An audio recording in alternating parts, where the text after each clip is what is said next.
Something really big is happening over at Google, but you wouldn't know it from some flashy keynote speech. Nope.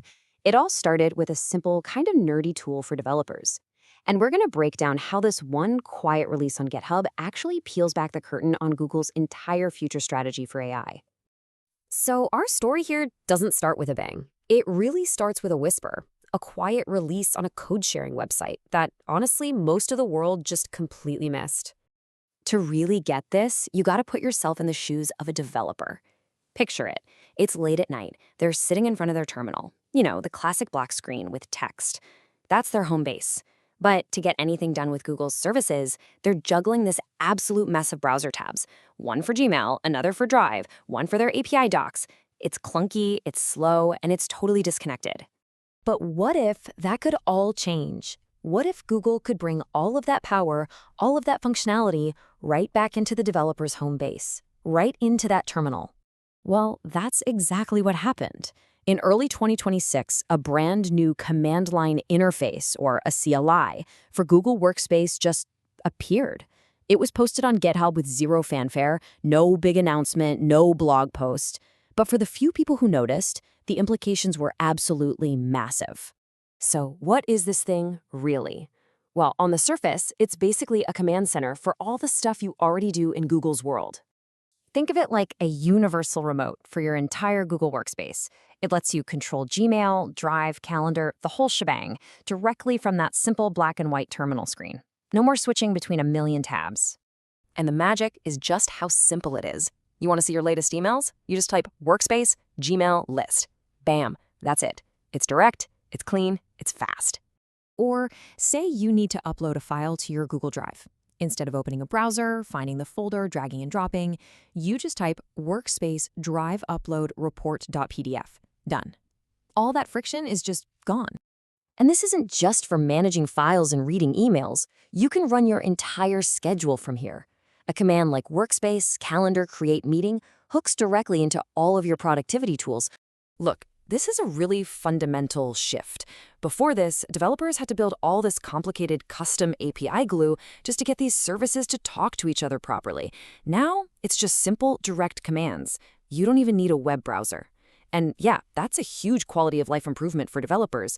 But that's not the real story here. Not even close. Because the real reason Google built this tool, well, it has very little to do with making developers' lives a little easier. It has everything to do with AI. So let's be super clear about this. The real motivation wasn't just about developer convenience. This was a calculated, strategic move to get Google's entire ecosystem ready for the next massive wave in technology, AI agents. And to understand why, you have to get this term, agentic AI. We're not just talking about AI that can answer your questions, like a chatbot. We're moving into an era of AI that can actually take actions for you. These are systems that can go out and do things in the digital world on your behalf. And this is where that simple little CLI comes in. It's the bridge. It's the missing piece that connects these powerful new AI agents directly to the tools you use every single day. Your email, your documents, your calendar. It basically turns all of Google Workspace into something an AI can program and control. So what does that actually look like? Well, imagine telling an AI, hey, get me up to speed on the quarterly project. And it just does it. It follows a to-do list like this one. It reads your new emails to understand the latest project update. It opens and analyzes a related spreadsheet in your Drive. It drafts a summary document based on what it found. And then it schedules a follow-up meeting in your calendar. All of that happening autonomously. That is the power this little bridge unlocks. Okay, so how do we know this is the real plan? I mean, are we just guessing? Nope, the evidence is literally baked right into how the tool was designed. This isn't just software for humans, it's software that was built for other software to use. When you pop the hood and look at the code, you realize this CLI wasn't really made for human fingers typing on a keyboard. It was designed from the ground up for machines, for AI agents to use systematically and reliably. It's what you'd call agent-ready software. And the proof is right here in the details. The output isn't just text for a human to read, it's structured JSON, a data format that's super easy for a machine to understand and parse. The commands are chainable, which means an AI can string together long, complex sequences of actions. And get this, it even has action previews, which lets an AI agent double-check its work before it actually hits enter. This stuff is all built for automation. And Google isn't building this in a vacuum. The tool is explicitly designed to plug right into the bigger world of AI. It connects to open source agent projects, and it supports emerging standards like the Model Context Protocol. You can just think of MCP as a universal translator that lets all these different AI tools and agents speak the same language. It's all about interoperability. So, when you zoom out from all these technical details, what does it all really mean?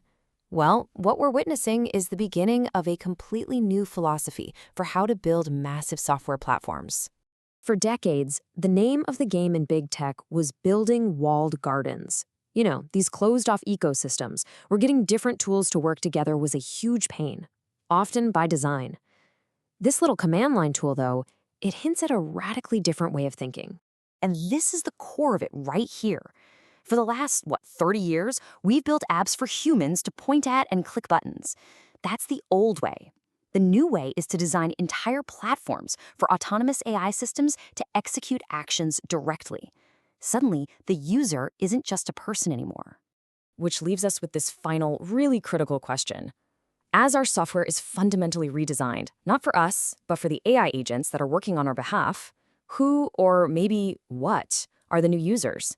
And what does that really mean for the future of how all of us interact with technology?